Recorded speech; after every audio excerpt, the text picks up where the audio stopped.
Saturday Night Theatre.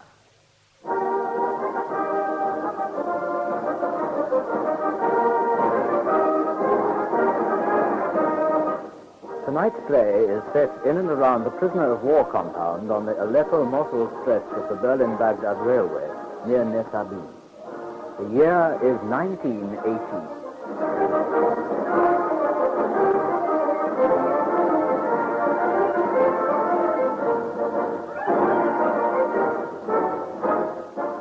We present William Lucas in The Indomitable Pippin, a new play for radio by Allan Peacock.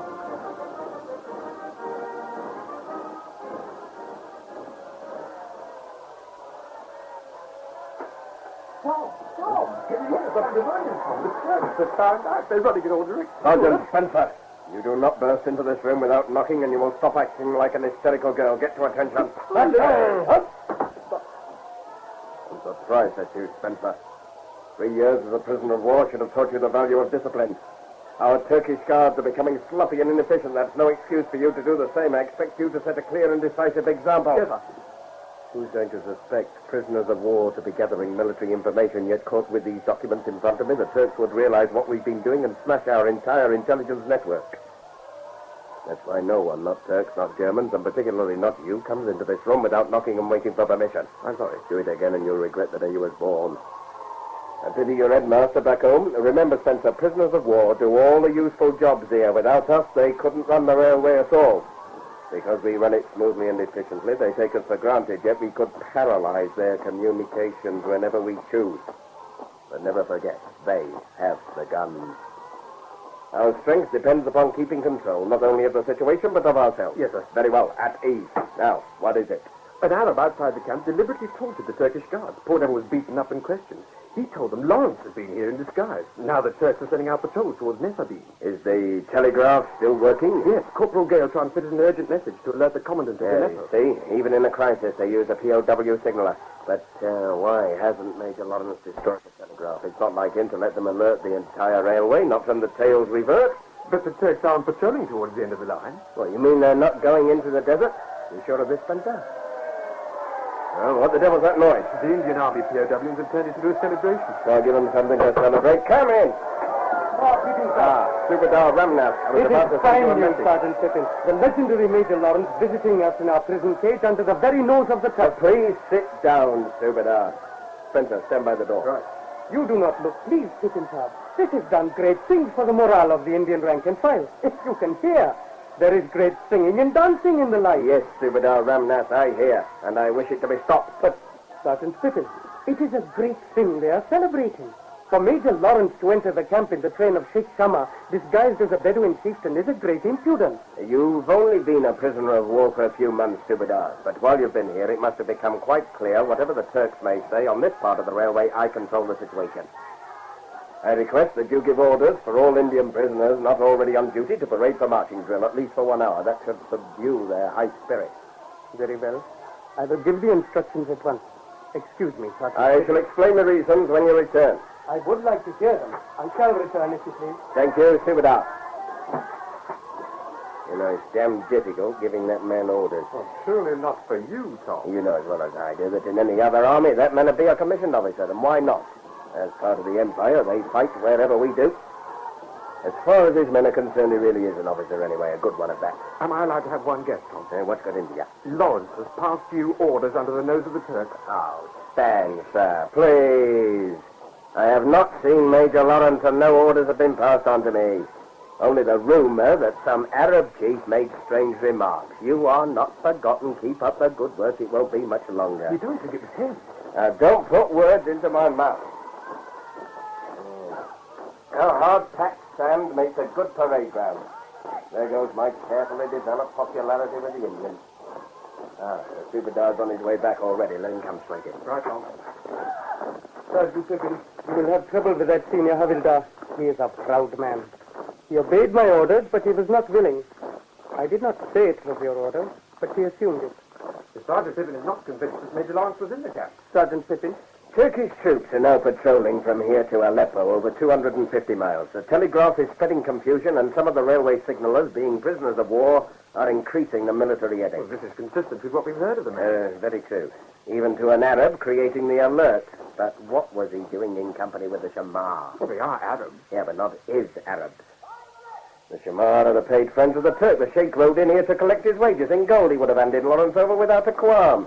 The Shamar are no friends of the Arab army. But they might be prepared to help the British. Any time they like, they can come and see the British like caged animals in the zoo. I don't think we're likely to impress them very much. You have something more definite in mind than raising objections, Pippin, sir. Let us assume this was Major Lawrence. Ah. Now, I don't know what he's doing in this area, but I intend to try and find him and report. You mean escape? Oh, subdue your boyish enthusiasm, Spencer. In my hands, I have a mass of information gathered by trained military observers working with the railway. Now, this information will be useless if we cannot pass it directly to British Army headquarters at Jerusalem. For reasons well known to you, at least, Spencer, we have no means by which to get it there. I have been told of your previous efforts, Pippin, sir. I thank you for drawing me into your confidence. Well, from now on, you're one of us, Subedar. And what is more, you are the senior-ranking Indian Army prisoner of war. The men in this camp come under you. But you also command the 400 Indians encamped at the other end of line. Spencer tells me the Turks are not patrolling in that direction. I can confirm his observations. Nothing to worry them out there. The railway ends 6 miles out from Badu Gorge in the middle of desert. Yeah, which is why your fellow Indians are camped without guards, isolated in an empty desert. Now, the railway is their lifeline. Without it, they'd get no food or water. Imagine the consequences if the track between us was wrecked. You think this could happen? I say it's a possibility, Subedar. Captain Muchak is short of men. With this argument, I shall attempt to persuade him into letting us three go out and examine the tracks for sign of damage. It is my belief that Major Lawrence is out there. Then you'll be pointing the finger at the Turk right at him. Oh, I doubt it. Without the water train, which is due to those men in the morning, they will face disaster. Oh, Mooch is a crafty old bird. He'll guess you're up to something. Yes, I expect him to smell a rat. It's up to me to deflect his suspicion. I've almost strained a gut trying to discover how I did that conjuring trick on the German general. If I let him draw the secret out of me, he'll be so pleased with himself he won't stop to be suspicious. You know, you might pull it off at that. On that vote of confidence, we can break up this discussion. Perhaps you can both make your preparations while I'll tackle Captain Astafas Muchak.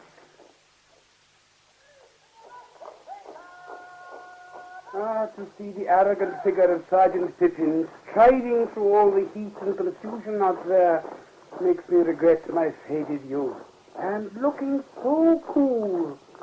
Oh, I am melting in the heat. It's the middle of summer, Moochie. It's always hot out here. Yes, this summer seems unusually hot to me. Excessive weight, I suppose. Oh, I must try to reduce it. If you can't lose weight in this Turkish bath, you never will. Oh, stay happy and fat. It suits you. There speaks a man without a spare ounce of fat upon his body. And happy. I suppose you have come to gloat over our stupidity. You know me better than that, Moochie. But I haven't only come to look at your model bridges. All my life it is only model bridges, never a real one. We set out to build a great railway from Berlin to Baghdad. It was to be a partnership. But who controls the construction? The Germans. We Turks know best what is good in Turkish territory, but when we begin to make argument, what happens? We are turned into soldiers. They put me into a uniform and call me captain. What use is that? I am only a civilian railway engineer who once hoped to build bridges. If only they would let me design one. But no, the Kaiser, the all-highest, has given the orders. Do not let Muti build a bridge, he says, and keep him far from the pleasures of civilization. Oh, 2 years in this hot house. And now you're Laura. You're getting up a fine head of steam there, Moochie. Hey, you mean to say you really believe in this tale of a British officer turned Arab chieftain? There is a very large reward out for his capture. Arabs believe in him well enough. He is not just a chieftain, Tom Pippin. Auran, they call him. Emir, Sharif, a prince, Auran. So there's a strong chance that the railway may be attacked or at least damaged in some way. Between here and Aleppo, that will be quite impossible. Now, between here and Aleppo doesn't concern me. Between here and the camp at end of line does. We have the water train due to them in the morning.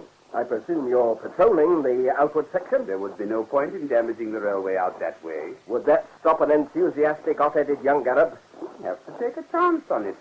There are no men to spare. I don't take chances with men's lives.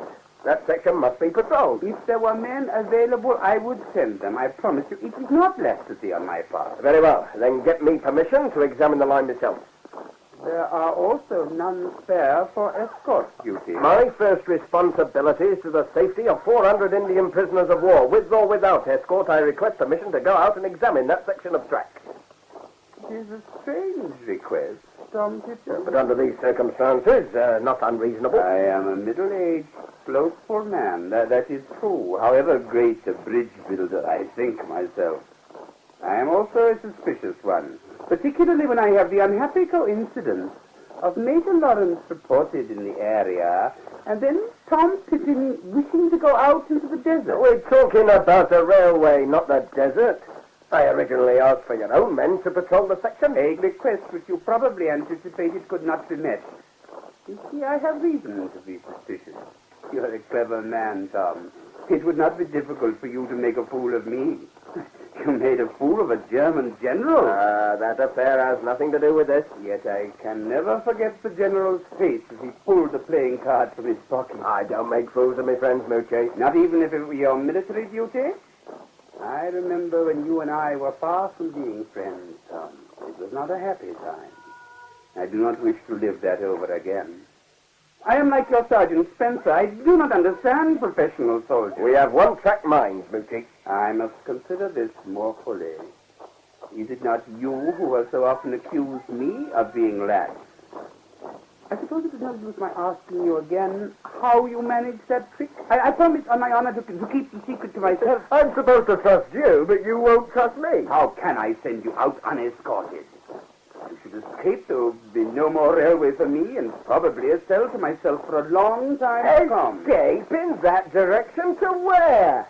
There's only death out there. Am I supposed to be a complete idiot, Moochie? Sometimes I think we are all idiots. You offered your word of honor.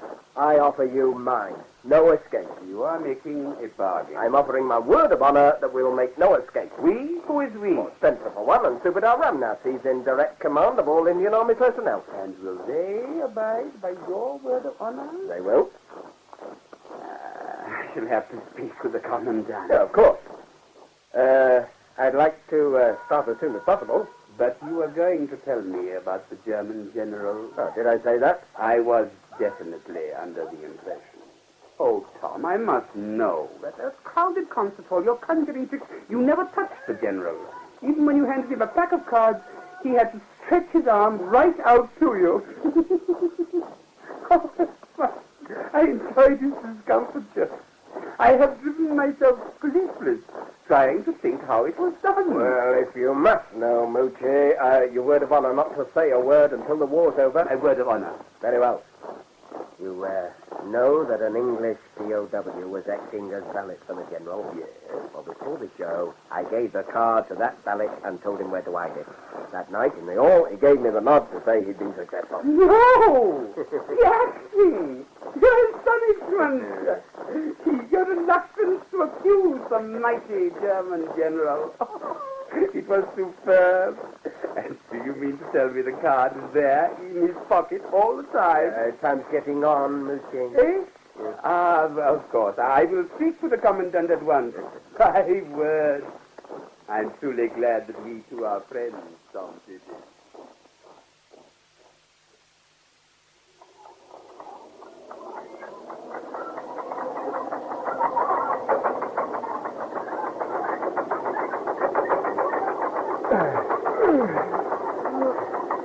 Tell me if I know how you do it, Tom. Three prisoners of war bumping a hand-operated bogey along enemy railway and without escort. Enemy railway, Spence. You seem to forget this was built by us. I may not have the education and what's it? Yeah, that's the word. But I've learned a few things you won't find in your book. How to grab at straws and turn them into iron bars, for instance. I would like to feel this was a result of anticipation and planning. In fact, it was all bluff and a lot of luck. It gave me palpitations to see Captain Woodchuck beaming all over his face, handing you your black toolbox. If he had looked inside, why... That black toolbox has been part of my kit for nearly 3 years. It's taken for granted. I never even thought of the risk. I'm with the super. I feel the cold sweat breaking right down my back. Well, it came out all right.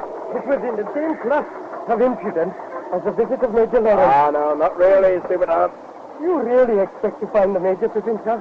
Well, there's a small oasis about 6 miles out into the desert this side of the Barduc Fall. 6 miles out? Can you be certain? I can, Superdar. I've been there. Huh? But that was another occasion. You will have to take the bogey onto the end of the line by yourself, Superdar. I have warned Captain Lucette that we may have to spend the night in the camp. Spencer will be coming with me. Oh, my lad's a volunteer. Yeah, you did that when you joined us. Didn't I just? You should be able to manage this thing on your own, Superdar. Yes, indeed. And you wish me to wait at the camp until you return? Yes, Superdar, I'd like you to do that, but I cannot demand it of you. Where Major Lawrence goes, bridges have been known to disappear. The Barduck Gorge is a sheer drop of over 500 feet, with 40 miles of complete desolation on either side of the bridge. It could be a serious threat to my men, Peacock. I will put the water on ration as soon as I arrive. If I see Major Lawrence, I shall try to make certain he leaves the bridge alone. But if something should go wrong, a cool head at end of line could save it as catastrophe. If you are still on this side of the gorge, Peacock, I should be content to wait no matter what happens. You expect too much. No, Peacock. But make no attempt to move out from the camp. Marching men need more water than men lying in the shade. You shall not move until you come. Good. Now slow down, Spencer. This is where we get out and walk. I don't have a bit of stupid out taking this thing on his own. Don't worry on my behalf, Sergeant Spencer. 6 miles is a long way to walk in the desert. There's a gully just ahead. We'll stop there. Pick up 4 of the water bottles. I'll bring 2 in the box. Right now.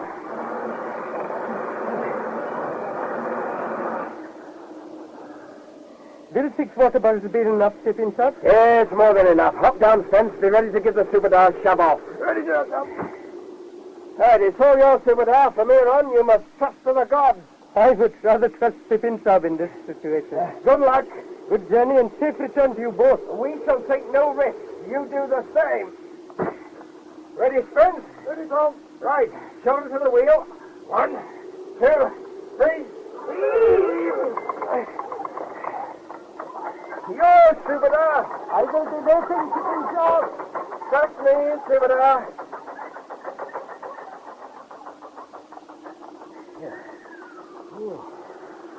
I will lie in the shade for a breather before we set off. I can brief you at the same time. Put your feet up. It's a long march and bad ground. Oh, you only have to tell me once. Keeping a steady brace. We ought to make the oasis in, 2 hours or so.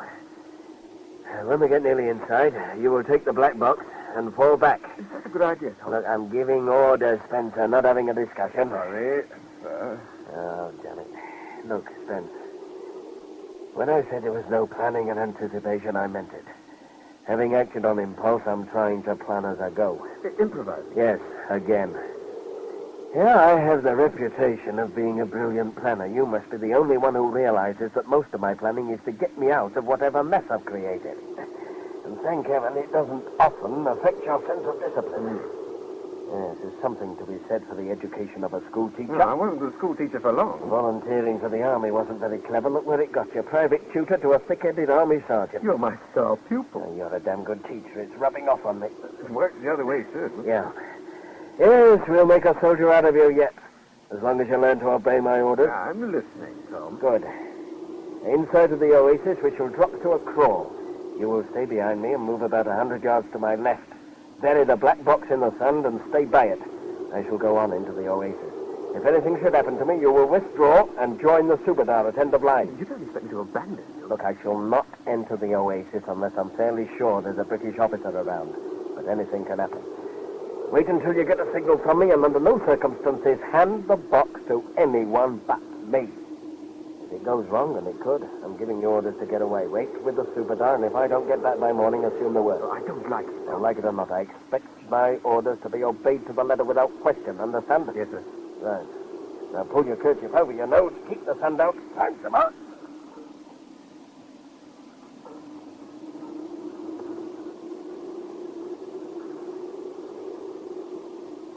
Down, Spencer, get down. We nearly walked into him. What did he do? Crawl up beside me. We were nearer than I thought. Look, the oasis.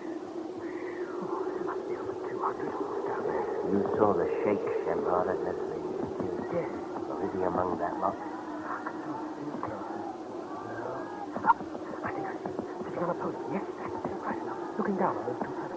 Unless I'm badly mistaken, one of those 2 is the very man we want. The small one, dressed all in white. Looks like another Arab to me. That's mounted men circling with respect.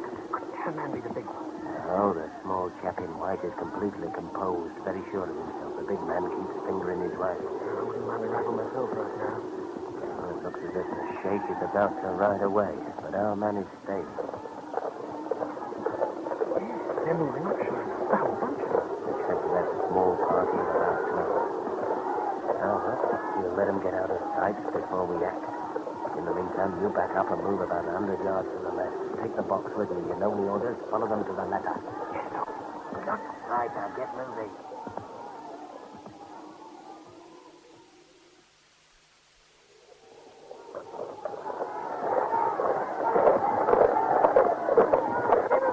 We walked with him in among the Turks, and he did not know my robber. Ymir looked evilly upon us, Allan. We have played a trick upon him, as well as them.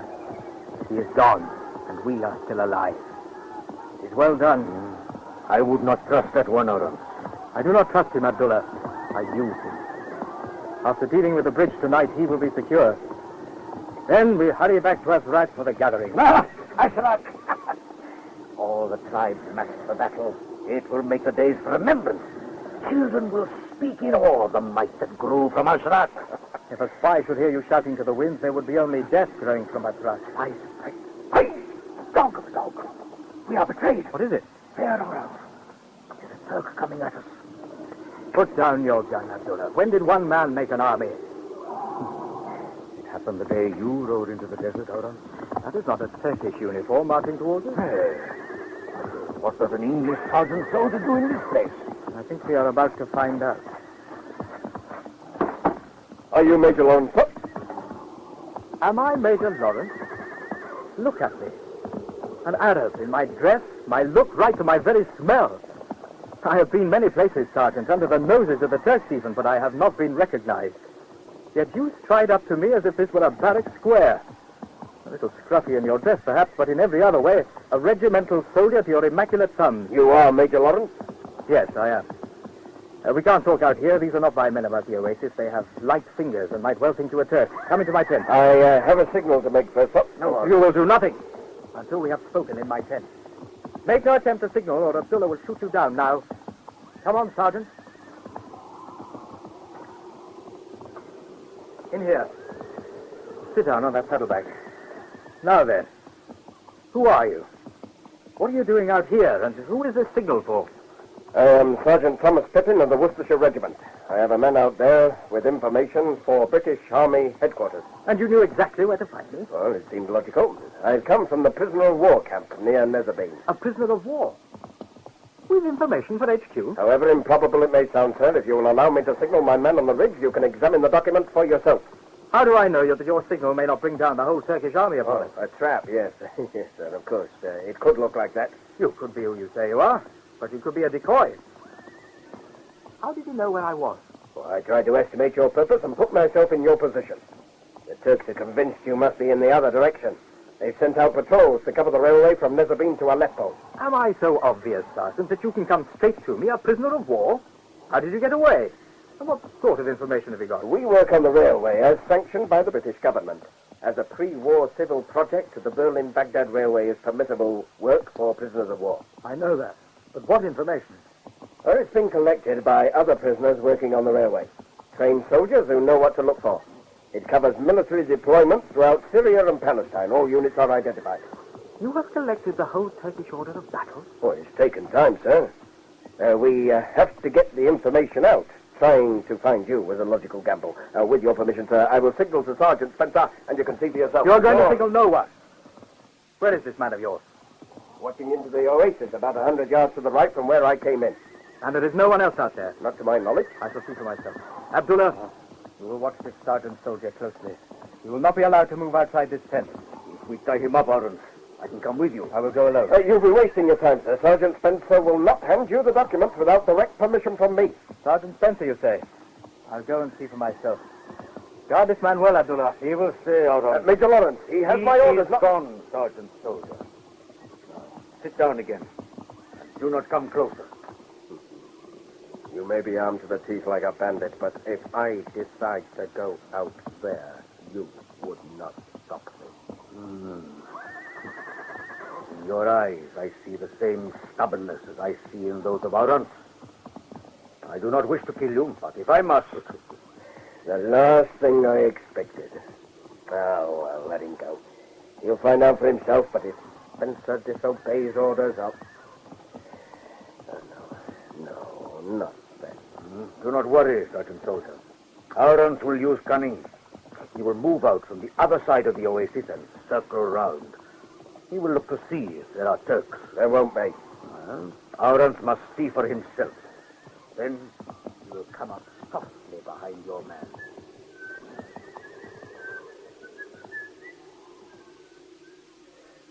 What the hell now? Come on, Tom. What's gone wrong? No need to worry, Sergeant Spencer. Devil, where did you come from? From behind. Where's Sergeant Pippin? He's safe enough. Then you are Major Lawrence. It's uncanny how right Tom Pippin can be. He pointed you out from up here, but why hasn't he signaled? He tells me you've certain documents up here. Documents, sir? Come on, you can get up now. Bring them down to the oasis. I can study them there. I'm sorry, sir. My orders are to wait up here until I get a signal from Sergeant Pippin. In the army, you always obey the last order, Sergeant. This isn't a normal situation, sir. I'm sorry. I believe I slightly outrank your Pippin. You probably are who you say, sir, but in those armed clothes, you could be anyone. Where are the documents, Spencer? Or hidden, sir, as ordered. If I move from here, I'll never find the place again. You attach a lot of responsibility to a fellow sergeant. Is he so much senior to you? Well, he's a regular, sir. I'm not. Prisoners of war are not allowed to communicate with officers. So, as a result of his own ability, he now practically controls this section of the railway. But I control the desert. The railway is a long march away. I take my orders only from Sergeant Pippin, sir. I see. Do you mind if I sit with you a while? No, sir. Hot up here. Yes, sir. So, until Pippin signals, no document. I'm sorry, sir. I admire loyalty, Spencer, however misplaced. You don't understand. I understand enough to know that with the enormous casualties at the various battlefronts, any man with a spark of leadership is rapidly promoted to commissioned rank. Your Pippin must be lacking in something essential to have remained only a sergeant. Well, if he hadn't been taken prisoner at Gallipoli, he would be an officer. He captured and held a Turkish trench until the ammunition ran out. The support couldn't get through. His commission was automatically cancelled the moment he was reported missing. That was almost exactly 3 years ago, August 1915. About a month later, I was captured myself. It was a long, heartbreaking march into captivity. And waiting to meet us like an immovable rock was Tom Pippin. Even the Turks were treating him with respect. He isn't a paragon, sir, but he does have a strange stubbornness and pride. His mistakes don't stay mistakes. He won't let them. I don't understand what drives him, really. How do you account for your freedom of movement without escort? Well, Tom Pippin knows how to turn a situation to advantage. You created confusion. He made use of it. They ought to know better than to trust him so much. No, why shouldn't they trust him? Oh, he was sending out military information from the beginning, sir. In letters, secret writing, lemon juice between the lines. He led a small circle of us, 8 altogether, until we were caught. The Turkish censor, one cold morning, sitting huddled over the hot fire, and the secret writing came up before his eyes. I see. But that makes your freedom of movement even less understandable. Tom Pippin defended us all at the trial. He stared the Turkish colonel in the eye and defied him to limit the duties of a soldier in war, claimed that every Turk owed the same allegiance to his own country as we gave to ours, and that even the threat of death could not defeat these loyalties. He said it was a mark of pride to be captured by such gallant fighting men, and it spurred a soldier to even greater service by example. That colonel, president of the court, sat like a ramrod, tears and pride fighting on his face. I'm surprised to hear the Turks can be so gullible. Oh, then you've never been on the receiving end of Tom Pippin. I've seen him do it so often, and yet I still don't really understand. We were sentenced to 14 days solitary, and no letters were to be sent from any camp where we were lodged. We lost a few other privileges, but it was like being let off altogether. So Pippin really fooled them, eh? I don't know who was fooled, but they've respected and admired him ever since. I'm not surprised that my orders can't reach past him. I'm glad you understand, sir. I also admire your loyalty, Sergeant Spencer. I'll go down and arrange for him to give you your signal. But first, a slight reprimand, I'm afraid. When you bury things in the desert, never let a man down to your own level. And keep your eyes away from the hiding place. Oh, just a minute. You said yourself I could be anyone in this dress. It pays to be suspicious. Next time, bend down and blow sand over the disturbed area. To a man who lives in the desert, that ruff of fresh earth tells its own story. The reprimand is purely between you and me, Sergeant. Now I'll go down and make the arrangements with Pippin. Well, I'll be damned.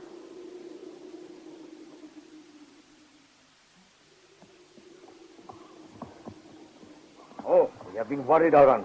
You have been long gone. It was necessary, Abdullah. I've seen your man, Sergeant Pippin. It's hot on that bridge. You'd better give him your signal. He obeyed orders then. Did you judge him? Not him. You are the unknown quantity, sir. Come on outside.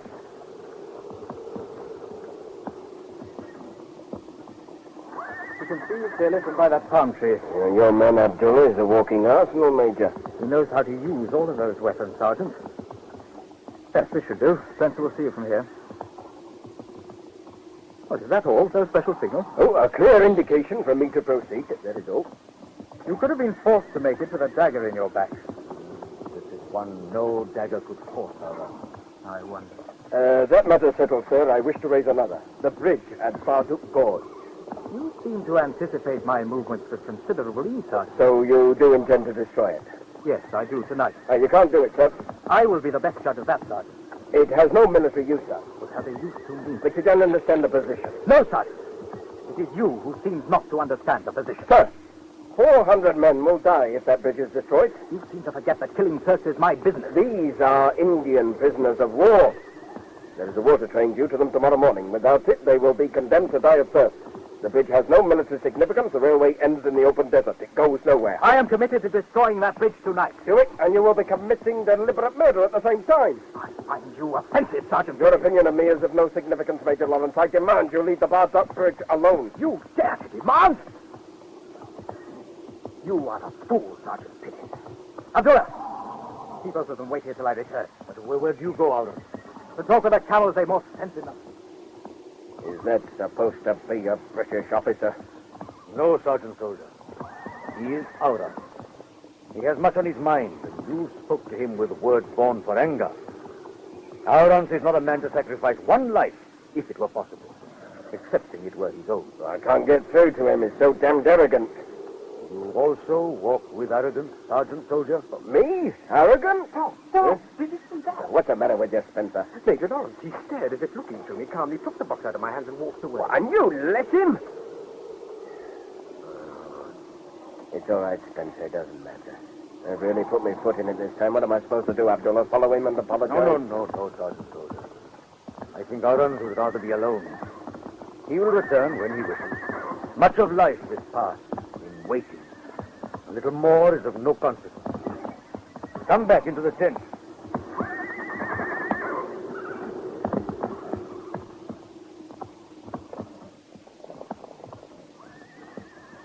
We dare not wait any longer. Go and fetch him, Abdullah. We have to get back, and it's a long walk. We might as well wait for dark now, Tom. Allan will come when he comes. We're not only walking back to the end of line, Spence. We've got to assemble those Indians and march him out before the bridge goes down. Look, if you won't fetch him, I will.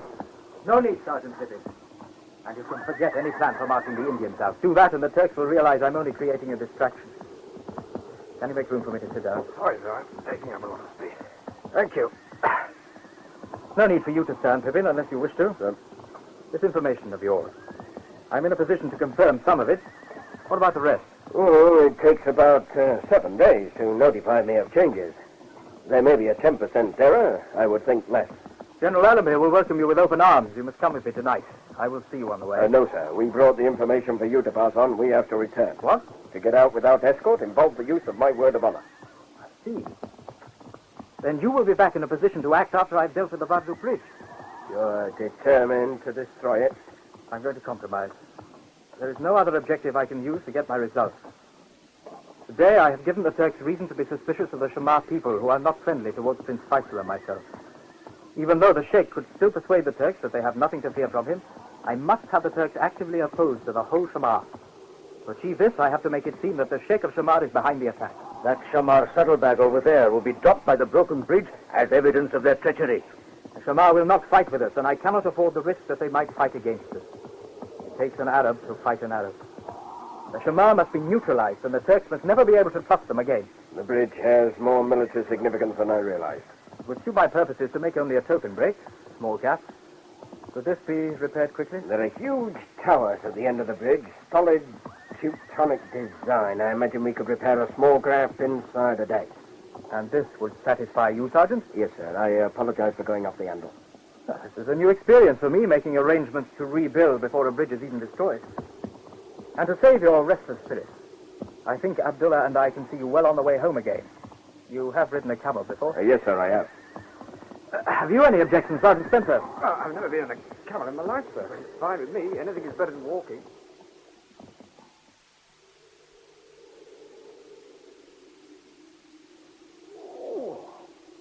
Anything is better than walking, I said. I should have kept my mouth shut. I'll never ride a camel again so long as I live. I ache in all the wrong places. We could never have made it this fast on foot.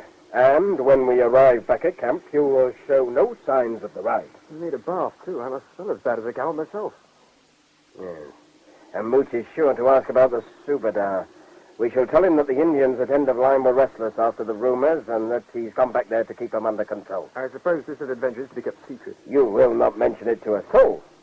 And tonight we shall keep a lookout, turn and turn about. Oh, I was looking forward to a full night in that lovely bed. Oh, we listen out for the bang. If the noise is loud enough, we shall have an excuse to rouse the whole camp. That's to think I've volunteered for the army. Any complaints, Sergeant Spencer? I'll think of some when the war's over. Oh, straighten up and step out. Come on, Spencer. We'll make a real soldier from you yet.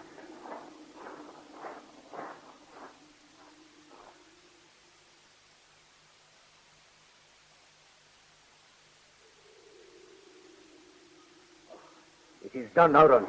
I have scattered the tokens where they can be found. The Turks will see the evidence before their eyes and will believe the Samar were here. Good. And we're nearly ready. Charge is laid. It's time to press the plunger. Is this not too close to the bridge, Allan? Shall we run to the other side of the world to hide? Oh. A big tower will screen us. Oh! Why, you stumble, Allan. Something wrong. It'll pass. The sickness has returned. I will go as fast as it came. I am ready, my robber. Crouch beside me. Yours. We have to be careful. I promised only a small break in the bridge. Ready? Now. It is well, Allan. A small one indeed. Here comes my sickness. The tower seems to be moving. It is under the feet. It moves, Allan. Get off the railway track, Abdullah. The tower is moving. Fools designed that bridge. Small part flows in the center span, but see. Tower, bridge, all of it crumbles into the floor. It drags the railway with it. I promised Pippin.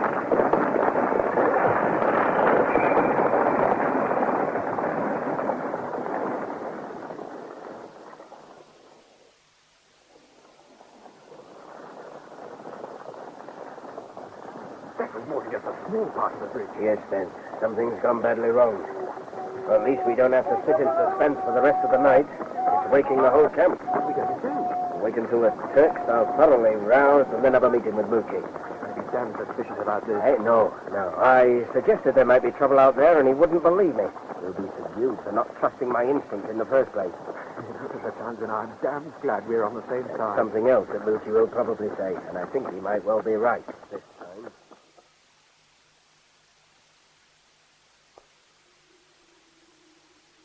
It is no use to look with empty eyes, Allan. The bridge will not come back. It was the will of Allah. He took it in his hands and cast it down. It was a necessary risk of war. Oh, I am weary, my robber. Let us go. The sergeant soldier will build a better bridge. Pippin will need a miracle to throw a bridge across that gaping mouth in a time. He is a man with destiny on his forehead. He dreams by day. Such a man makes a dream come into reality.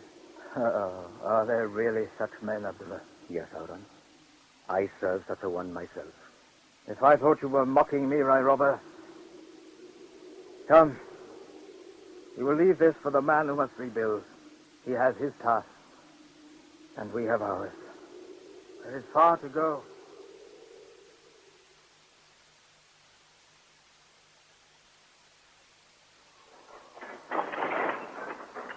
Dragged from my bed in the middle of night and then out here into the engine place. It is not even light, Tom Pippin.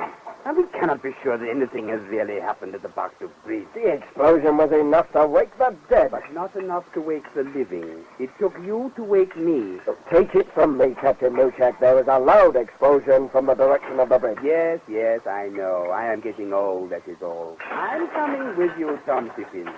But will there only be the two of us? The engine driver, though we don't really need him, I could take it out myself if necessary.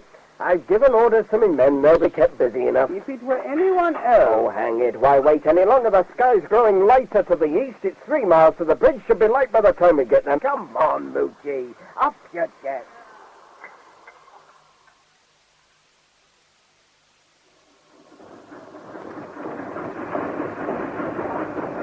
All right, driver. Stop this thing. Stop! Hang on. What is it? Do you see something? The line up ahead, torn and twisted. We are many hundred feet from the bridge. Yeah, that's another thing. There is no bridge. No bridge? I cannot see with all this steam. Here. Let me help you down. You will see well enough away from the loco. Up, down. This time in the morning, at my age, at my weight. It's too much to ask of a man. Look for yourself. There's nothing left at all. It is gone. The great towers, the bridge, the railway on both sides of the gorge. All gone, but it is not possible. Let's get up closer, find out what's happened. Perhaps it was the design. It's a massive thing to build in the sand. The man who designed it knew nothing of the desert country. It could have fallen by its own weight. Oh, there was an explosion. It was both heard and seen from the camp. Yeah, and look at that. An Arab headdress. It is of one of the tribes of the Shamar. They are friendly to the Turks. And that? Part of a saddlebag, a Shamar saddlebag. And lying beside it, a stick of gelignite. The Shamar are friendly. They would not turn on us. I think the evidence speaks for itself. The Shamar have joined the Arab revolt. So we must go back to report. But the whole bridge has gone. What about the 400 Indians, the Subadar? There is nothing we can do for them now. Moochie! Ever since I have known you, you have complained that your talent for bridge building has never been used. This is not a time to talk of wild dreams. I'm talking of action. We are going to build a new bridge. We have only 3 days. This is the moment you've waited for all your life. No, let's not talk of this. Not talk of it? But don't tell me your nerves failed at a time like this. Oh, Tom, please do not talk of it. Let us think of some other way. There is no other way. Oh, what the hell? Look at me, Moochie. Are you capable of designing a bridge, or have you been a blubber of wind all this time? A blubber of wind to say this to old Moochie. I say it to Astafas Mushak, the man who's longed all his life to build a bridge. A man who has a chance to take life in his hands and mold it to his own desire. I am not a man for this sort of thing. It is too late. Rubbish. I am harmless. I talk much, but it is only idle dreaming. Do not spoil the foolish dreams of a silly old man. Just you listen to me, Captain Mushak. You are going to design me a bridge if it kills you. You hear me? I cannot. It is all pretense. You are emptying me of my vanities. Do not make it worse for I've me. seen your instruments and some of your designs. They're not mine. Copies I have made of other people's bridges. You can calculate every stress and strain as may be required. You've surveyed this whole area in detail. You even suggested the gorge ought to be spanned 300 yards further down than the original. The gorge is only 170 feet wide there. I thought it would be the better place. It is the better place, and we shall prove it. With the tracks torn up, we shall have to relay to the gorge. In any case, we can lay them to the new position just as easily. You will need men on the other side. No time for that. Then it is impossible. Nothing is impossible. Now, there are many kinds of bridges. A swing bridge, a drawbridge. A drawbridge, like Arthur's Tower Bridge in London. Hey, why not? Then we don't need to climb out over the gorge during the construction. Men get careless when working at speed. You would need a great tower solidly embedded to support such a thing. It would take longer to build than the old bridge. But is there no way to build a bridge quickly, yet which could be done without climbing out over the gorge? Only by building a bridge on wheels and dragging it across. See? You ask for ideas, and I have none that are worth talking I like that. A bridge on wheels. You would need men the other side to pull it across, and it would be so heavy. We could push it across 6, 7, 8 locomotives or more if we should need them. Not wheels, rollers. Telegraph poles, yes. It would topple into the gorge by its own weight. Perhaps not. However ridiculous it may sound, Moochie, speak your thoughts aloud. Between us, we may hammer something into shape. Under the surface of this sand is solid rock on both sides of the gorge. If we cleared that, there would be good support for rollers. To stop the bridge toppling over, we could build it more than twice the width, say 400 feet long. Then the weight of the structure will be self-supporting until we can establish it on the other side. If this is the dreaming of Astafas Mushak, let him dream on. This will be an immense project. It's never been done before. Well, it's the first time for everything. But so much material. Leave that to me. To you? I know all the prisoners of war look to you as their leader, but you do not have full control. You are a remarkable man, but you are still a prisoner of war. Now, don't waste breath, Moochie. You know damn well who's in control here. I've had 3 years to perfect my organization, and I've had some outstanding men to help. Men trained in all the arts of war and communication. They're already commandeering rolling stock and mountains of material at all points on the railway between here and beyond Aleppo. Not possible. In any case, it would require a very high authority to sanction such action. I had planned to eventually dislocate railway and telegraph communications behind the battle area, which is coming nearer every day. But this emergency has forced me to show my hand. I have the authority of the battle commander himself. You have gained the authority of a German general. Not in actual fact, Moochie. But he's very preoccupied in Nazareth at the moment. Now, the authority is forged. By the time he gets to hear of it, well, who knows? The credit will be given him if we succeed, and if it were to be generally known that forged orders have been issued in his name, it'd dislocate his entire chain of command. His every order would be suspect. I know military ways, Moochie. And what's more, I've sacrificed my own plans to save those men. I shall never be able to pull it off now. Well, Moochie, are you going to design me my bridge? I don't know. There's no one else with the experience and ambition for me to call on. It is not that. You are a truly formidable person. It is my own ability, I doubt much, as I would like to do this. Will you try, Moochie? 400 men must die a terrible death out there if we should fail. By tomorrow morning, I shall have men and materials on the site. I must have a design. We come into a war as enemies, and look at us now. Not just friends, but men working together for the same cause. I will design you a bridge, Tom Pippin.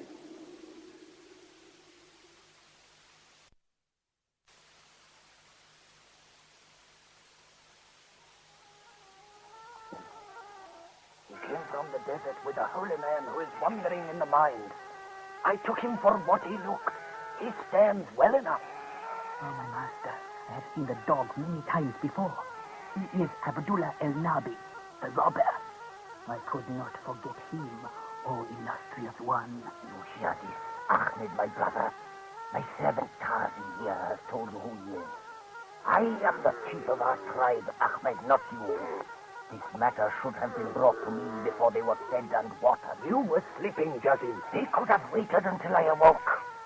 This Abdul el-Nahabi is a thief and a barbarian. I saw him flog myself on the orders of the Sheikh of Shammah. Insolent and a liar. It is said that now he serves the infidel dog, the Englishman, Allan. Ah, a holy man, you said. A sick man, my brother, with fever closing his eyes. You will take me to them at once. They are resting in my tent. I will see them, and it must be now. I do not think it was the Holy One he brought from the desert. It was this Allan.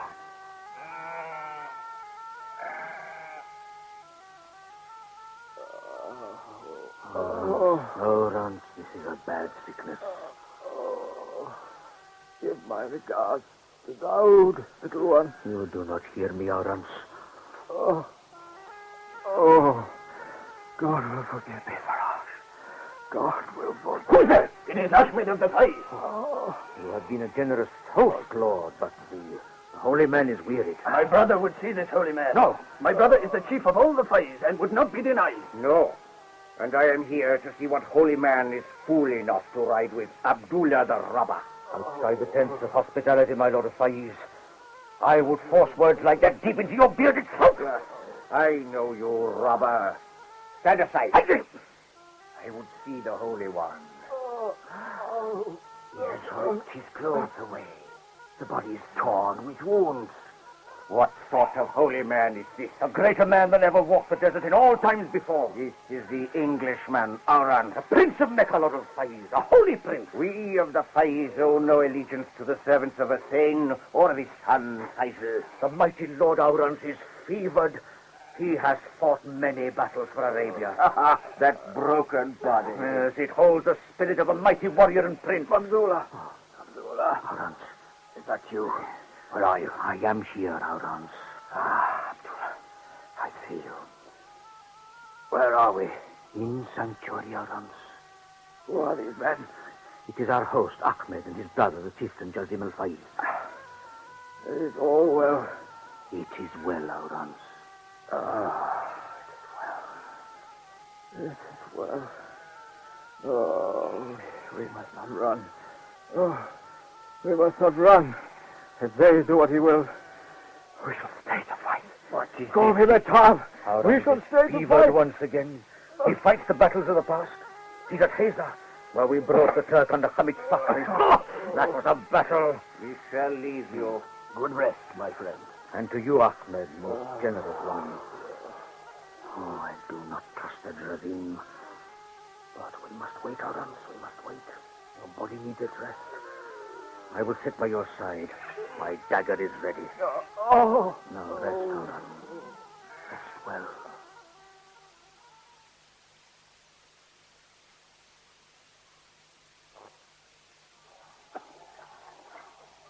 You did get the orders out, Spencer. Everything else is on its way, but no news of the telegraph poles. Don't worry, Tom. We've commandeered the whole stock at the Bashi character. They'll be here. I speak with the staff. Look at his face. I've been expecting trouble from him. Ask him to step inside. No need. He's coming. Oh, what's the meaning of this, Havildar? I've heard that you're not going to allow my men the noon rest period. We shall work all the day and all the night until this work is completed. Understand? Indian Army regulations clearly state Don't you dare quote regulations we at me. shall obey the rules and regulations. You will obey me. We shall obey the officers properly appointed over us. Are you suggesting mutiny, Havildar? You're not of the Indian Army, sir. I have delegated authority of your superior, the Subadar. If you have that in writing, sir, we shall obey your You orders. know damn well I haven't got it in writing.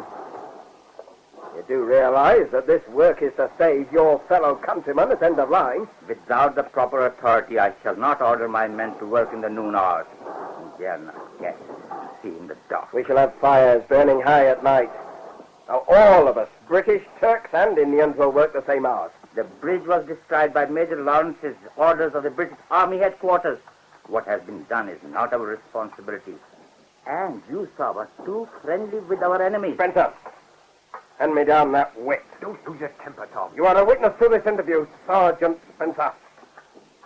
You have heard this Havildar refuse to obey the orders of his duly appointed superior. You're not of the Indian Army, sir. And you are, Havildar. You are also a good Hindu, I believe. Here, take this bullwhip in your hand. You know what it's made from and how. I will not touch it. You can't make me. Now, to touch this would defile you. It'll make you a permanent outcast. And unless you obey my orders, I shall have you stripped, tied to the railway lines, and I shall personally flog you in sight of every Indian soldier in this command. Not one of them would ever let your shadow touch him again. Stop, it's not serious. Look deep into my eyes, Havildar. Speak for yourself. But you're not entitled to give orders. The tents are already here, Havildar. We shall camp on this site until the work is completed. I have made out a rota. The men will be separated into working parties and will work a shift system. The work will go on continuously. You will accept the authority delegated to me. You will take this rota and you will give the necessary command to all Indian ranks. You understand, Havildar? Get your attention, Havildar! That's better. I understand what's caused this action of yours, Havildar. You're a soldier, and a good one, too, if I'm to believe the Subadar. I will ask you once again. Will you obey my orders? Very well, sir. Thank you. And in those circumstances, Havildar, I am passing on the full delegated authority of your Subadar to you. His good name and his life are in your keeping. Yes, sir. It is the rota, Havildar. Take it.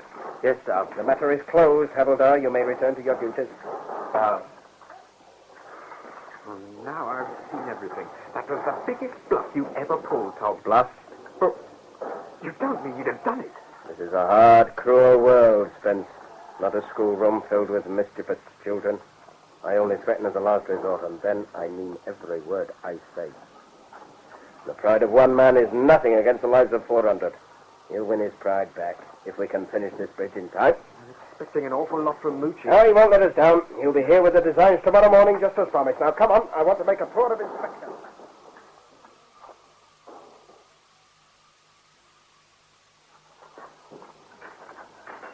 I have worked through a long, sleepless night, but I think I have done it.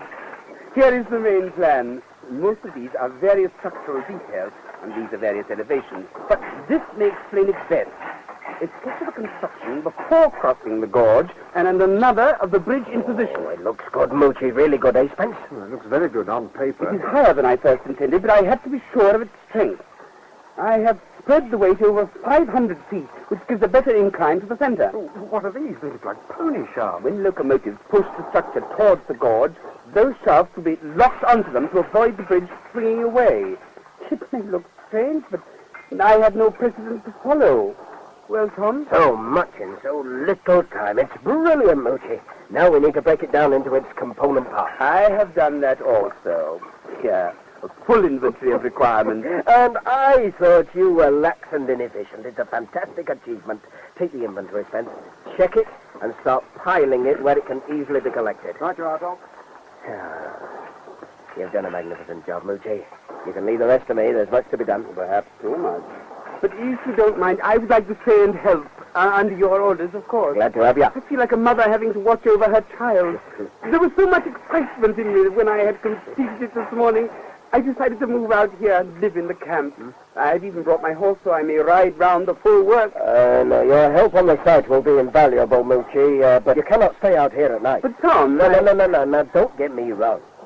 You're not a young man, and I would feel better to know you were getting a full and proper night's rest. That would not be the same as sharing all your dangers. This is a straightforward construction job. You share the dangers when the time comes.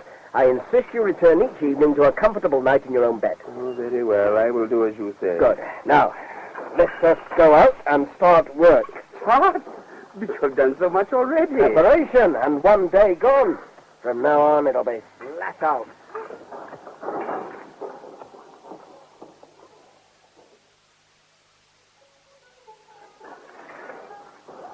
Oh, it's been a good day's work, Havildar. Please thank your men for me. Thank you, sir. No trouble with the firewood. Oh, no, sir. We are using some of the railway slippers as you suggested. And the men are satisfied with the rotor system? They grumble, but it is the only way of the old soldiers. They will obey orders. Good. But, I feel there's something else on your mind, Havildar. Please feel free to speak. There are many superstitions among my men, and there is also growing belief that this bridge will demand a sacrifice, sir. In my country, it is well known that such a great thing is worthy of it. I'm not altogether keen on sacrifice myself, but if you think it necessary, Havildar, I'll arrange for a couple of goats to be brought out. Try to arrange it so the ceremony won't interfere with the work. You have not understood me, sir. No? The bridge will demand a human sacrifice, and it will not be for us to give.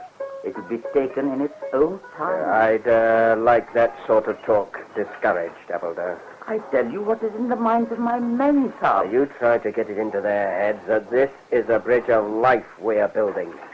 Don't let them dream on thoughts like that around the night fires. It may give some fool stupid ideas. Sorry to interrupt, Tom, but it's important.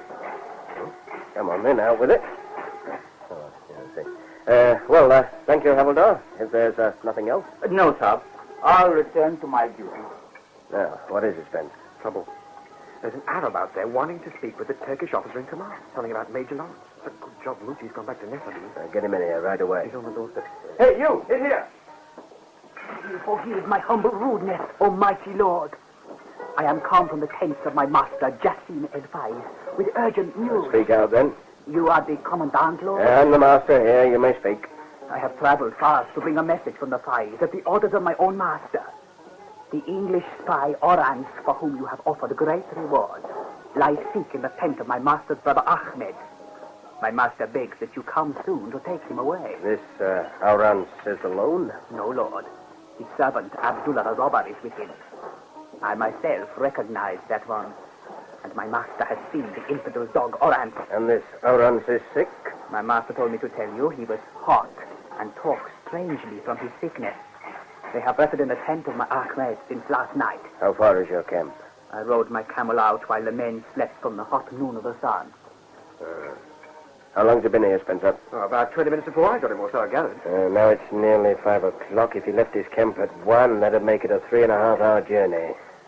Butcher left his horse behind. Get it saddled. You can't go out there alone. You, servant of the fire. Lord? Wait here. Come, Spencer. That man in there thinks we're Turks. Major Lawrence is in trouble and must be warned. I thought the Arabs were supposed to be his friends. There are Arabs and then Arabs. I'm going to warn him. They'll kill you. Now, they'll probably think I'm a Turk, same as that chap. If I don't come back, use your intelligence, make up a plan. But I expect to be back before morning, as long as I get off at 1. You will be in charge here. Now, get that horse saddled for me.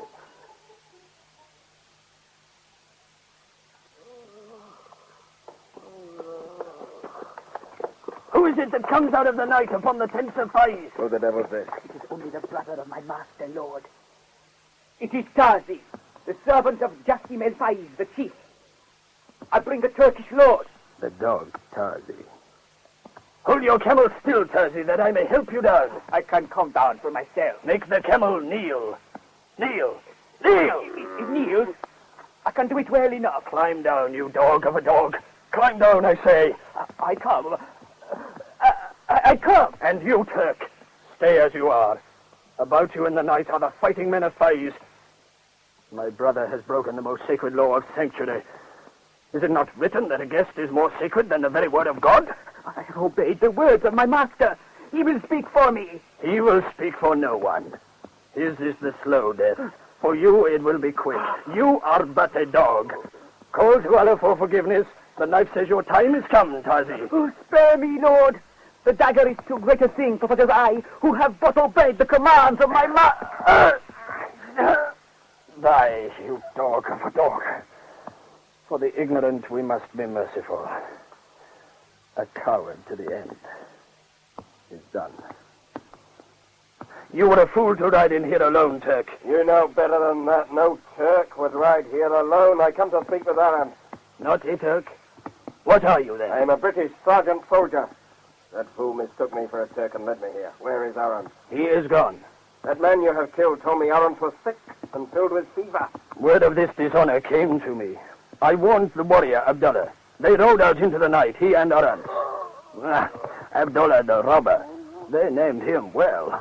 4 camels he stole. 4 loaded camels from the tents of my brother. Your brother would have seen Abdullah dead. To me, this would seem a just thing. Yet, when my brother dies, I will be the chief of the Faiz, and those camels would be mine. I, who have helped him escape. Your brother still lives? Over there, pinned to the sand by Bedouin swords. We have torn out his treacherous tongue and placed salt on his lips. He cannot cry aloud for the water he craves, and in the heat of the tomorrow noon, he will burn to his death.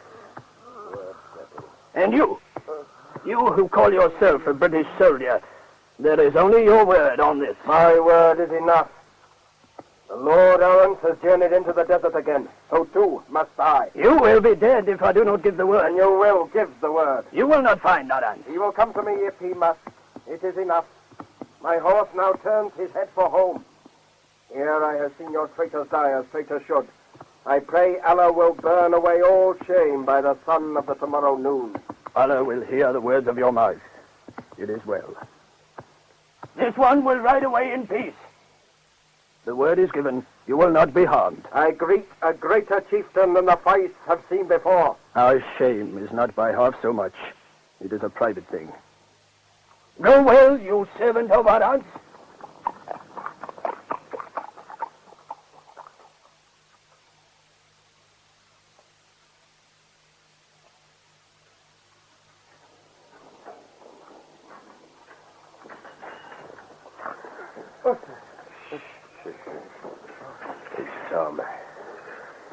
What the devil are those sentries posted for? I had to sneak my way back in. Oh, put him out there, Tom. Don't worry. One of the Indians said he wandered over into the court. I posted sentries to see it doesn't happen again. I got by easily enough. They weren't very alert.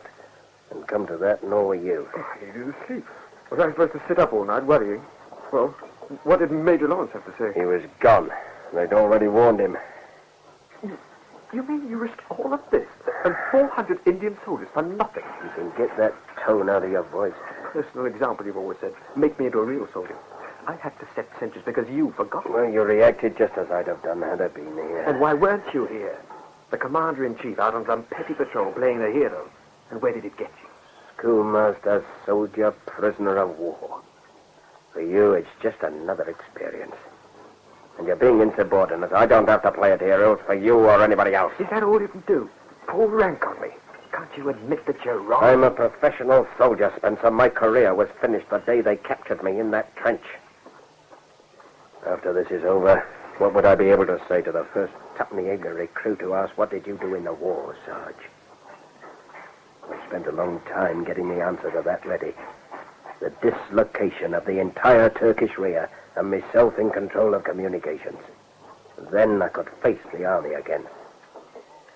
But for the sake of 400 Indian soldiers, I've wrecked any chance of that happening. And all of us put together, the 400 Indians over there, the rest of us here, every prisoner of war in Turkey, meaning you and me aren't worth a damn against what Major Lawrence is doing, or the documents we gave him. Oh, sorry, Tom. I was tired and worried, and I... How the hell do you think I feel?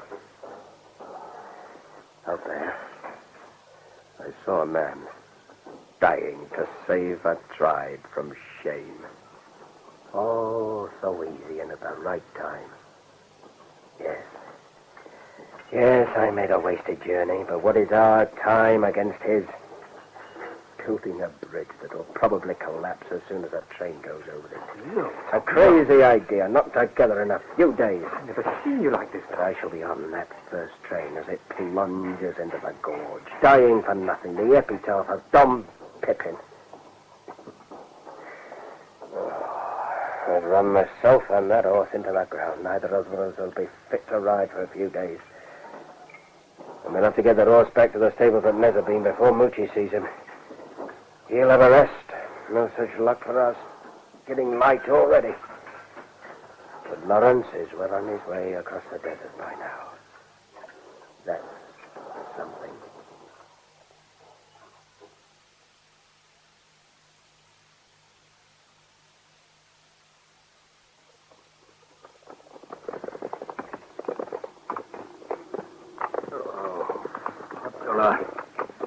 Abdullah, why am I tied to this camel like a piece of baggage? Abdullah! Allan, you are awake. We ride camels, but I dreamed I slept in a tent. And the sun is rising. It is morning, Allan. Am I a child not to know it must be morning when the sun rises? Look, it's on our right. We journey northward.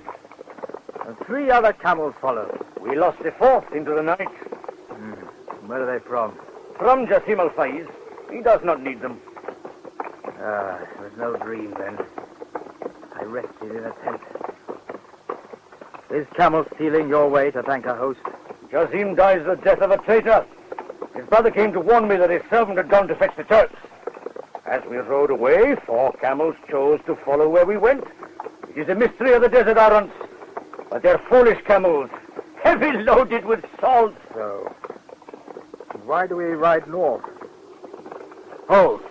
Hold! Look ahead, Abdullah. A railway shining in the morning sun. And there, lines of tents. Which way did we ride after leaving the fight? Towards the rising of the sun. Did we cross the deep gully on the way? Yes, Arons. I think we lost the camel there. East and then north, to where the railway ends. This is the place that Pippin spoke about. The camp at the end of the line. We shall find no welcome here. It is the will of Allah, if you like. 3 camels loaded with salt. In the desert, men go parched without water. Without salt, they are dead. Here we will find a greater welcome than you know. And a place to gather strength. Come.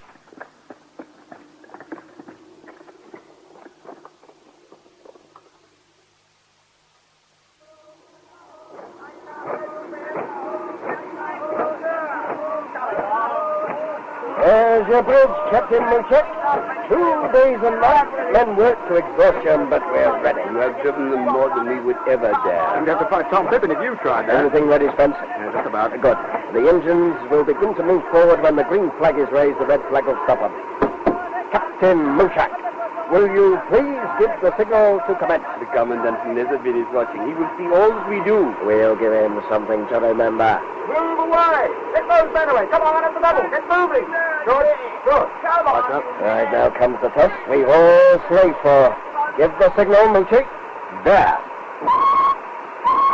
That's acknowledged. 2 sharp whistles for all to move forward, 1 long whistle for all to stop.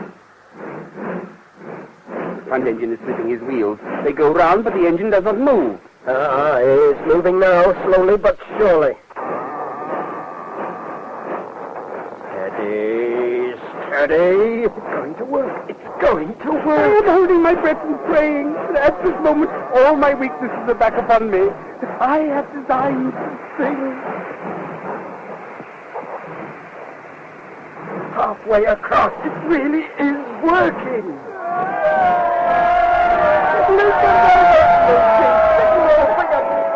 That ship has only one master.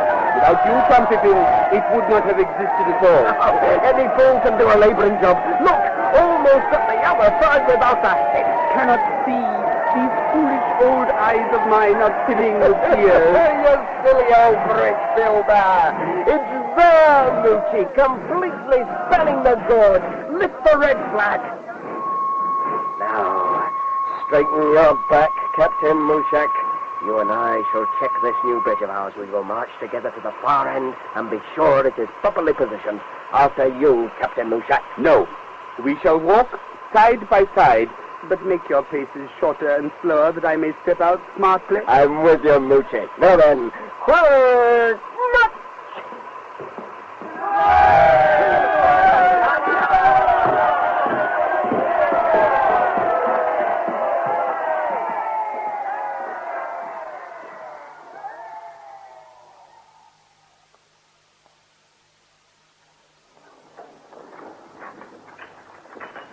Enough poles over that side now, Spence. We must get the bridge in position as soon as possible. You've got everything clear. Yes, Tom. I put a seafer on that hillock with those flags. They can't miss him up there. Watch for the broad painted white line. As soon as he gets level with the edge of the gorge, the sun will be in position. Now, Captain Mooshak. Oh, I am out of breath.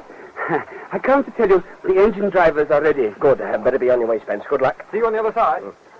You should let that Indian Havildar handle his own men, you know. For this operation, I prefer to trust Spencer. The whole thing's gone too smoothly so far. Not a single lick. I don't want one now. You're both very tired men. That Havildar is in no better shape than we are.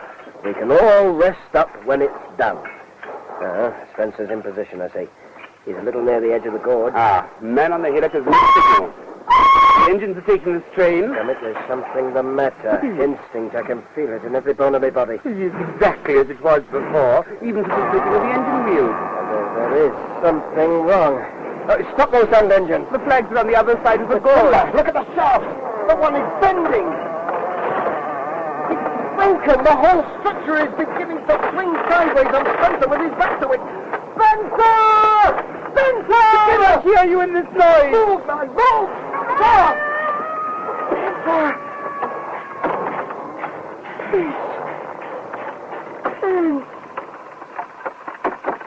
Now, that lunatic on the hillock raises the red flag. Oh, God.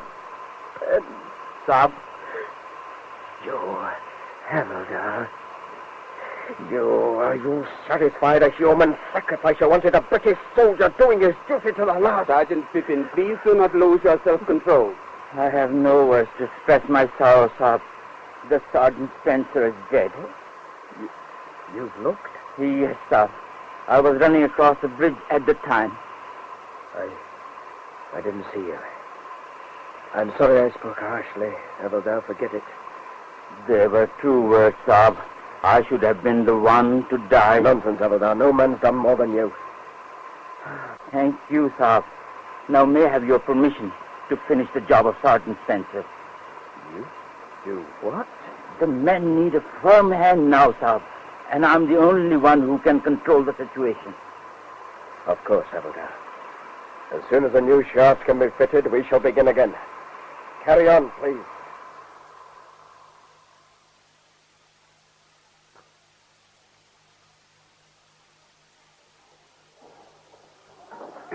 Can I come in, Tom? I won't keep you a moment, Moochie. Make yourself comfortable. The water train is ready. And the bridge?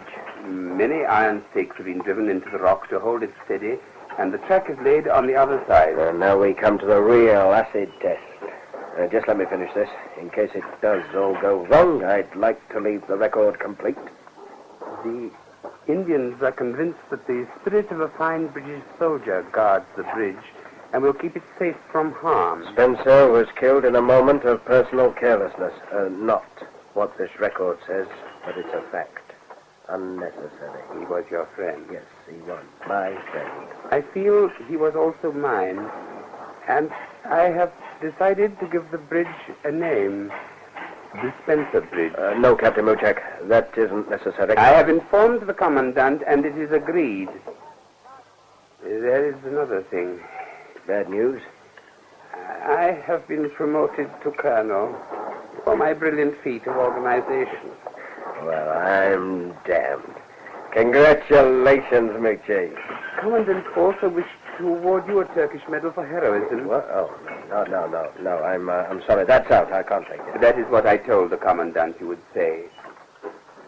Tom, I owe you very much more than I can ever repay. You designed me a bridge when I wanted nothing more in the world. And we haven't got that water train across there yet. I'm ready, Colonel Muchak, if you are. There's one thing. I'd like to offer the Avildar a place on the locomotive with us.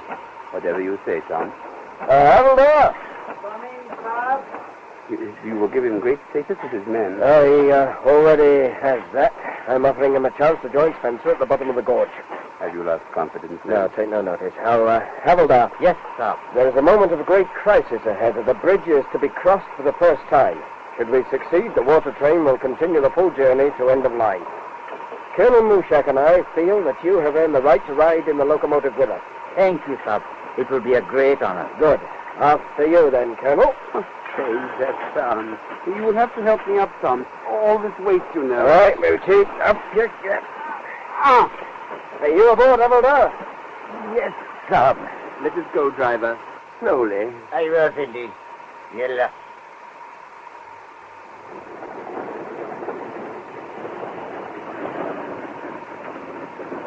Oh, we'll soon know the worst. Here it comes. Now you have me worried. A theory is all very well. Too late for worry, Moochie. Here we go. Well, if anything does go wrong, I have the pleasure of being in the company of men I would choose to die with. There's no danger, sir. Of course there is, Havildar. Not with Sergeant Spencer guarding us, sir. I told you. We're nearly across. Not even straining. It really is a strong bridge, Moochie. Enough sweat poured into it. The men are cheering, sir. Dancing and cheering. The high doesn't up ahead. They have done a great thing, Havildar. You must tell them so. No, sir. You must tell them in the presence of the Sugar. Very well. And, Havildar. Yes, sir. That incident in my tent never happened, understand? Thank you, sir. I understand. All right. Open her up, driver. There are men waiting for us at end of line.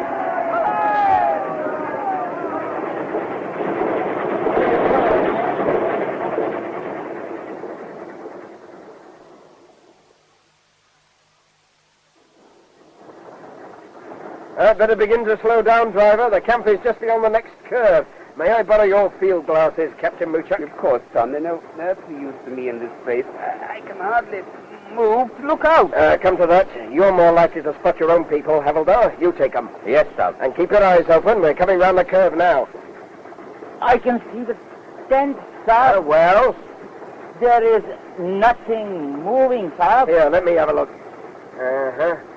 No. Driver, give him a blast on your whistle. My God, it's so sudden. I nearly fell out of the cab. Sorry, Moochie. Yes, that's brought someone out. 3 of them. Here, Havildar, what'd you make of it? Yes, sir. 3 of them. But 2 are Arabs. A tall one and a small one. I can also see the men. They are lying in the shadows of the tent. They move only there. You must be mistaken. Arabs do not mix with Indians. Let me have a look, Havildar. Uh-huh. Yes. Well, I'll be damned. I can see them with my own eyes, sir. The Arabs are mounting their camels. They mean to ride away. Let me see what Now, just a moment, Moochie. Yes. Yes, it is them. Mounted the camels and riding. All right, Moochie, here, see for yourself. The Subadar has given them a military salute. Natural courtesy, Abelgar. I can see only their backs. It must be a man and a boy. There are more men moving now. What could Arabs have been doing in here? The engine has slowed down. I'll jump up and find out. We'll all get off together. Come on, then. He manages to keep his feet. He knows I cannot follow. Pippin, sir, I need not say how delighted we all are to see you. I knew you would come. You'll never know how glad I am to see your smiling face. My own pleasure is the greater, I assure you. Any casualties? A few of the men will need hospital, nothing worse. Thank God. Yes, but I also thank Tom Pippin and Major Lawrence. We saw him riding away. You'll have to invent a good story for Colonel Muchak. He thinks they were ordinary Arabs. Colonel Muchak? Yes, Subadar. Promotion. But what did Lawrence come here for? To gather strength, I think. He looked so ill when he came, but I was overjoyed to see him. 7 of my men were down with heat stroke. Heat stroke, my God. They would have died. But Major Lawrence brought us 3 camels loaded down with salt. It was then I knew that the gods were on our side. They move in strange ways. The gods, I mean. Major Lawrence also returned this, your black toolbox. He said he had left you a message inside. Thank you, Subadar. Now here comes Moochie. I wish to commend Havildar Mohanlal for his devotion to duty. He has acted in the finest traditions of the Indian army. Subadar, are we in time? Please say we are in time. Thanks to the gods we are in time, Colonel Muchak. Not one life has been lost here. Not one. It is a miracle. It truly is. By the way, who were those Arabs we saw from the train? They rode in to bring us a gift of salt. It was badly needed. Salt? It's the one thing we forgot. Yes, Moochie. We built an impossible bridge inside an impossibly short space of time. We doled out salt to each man every day and brought none of it with us. I will hear nothing more against the Arabs. But how did they know? News travels fast in the desert. But why question what they've done? To see men die of heat stroke is a terrible thing. No moisture escaping to cool the body. The temperature burning them up until death rushes upon them. And we've got to bring salt. Don't blame yourself, Tom. You have done more than any man could hope to do. Is something the matter, Sergeant Pippin, sir? No. I'm tired, Subadar, that's all. He has worked day and night. He would not sleep. But there is time now, Tom. Go into the shade and rest. I will arrange things with the Subadar. Yes, I'll be all right. You carry on. Arrange for your men to come to the wagons in single file, and we can distribute the water, Subadar. My NCOs have their orders. They are lining up with their chetties, and the other men must stay where they are and wait to be served. NCOs do not drink until the men have had their fill. An old black toolbox. You've been around old boxes. Nice to have you back again. A message, he said. Yes. Now, what does he say? Dreamers of the day are dangerous men, for they may act their dream with open eyes to make it possible, as you have done.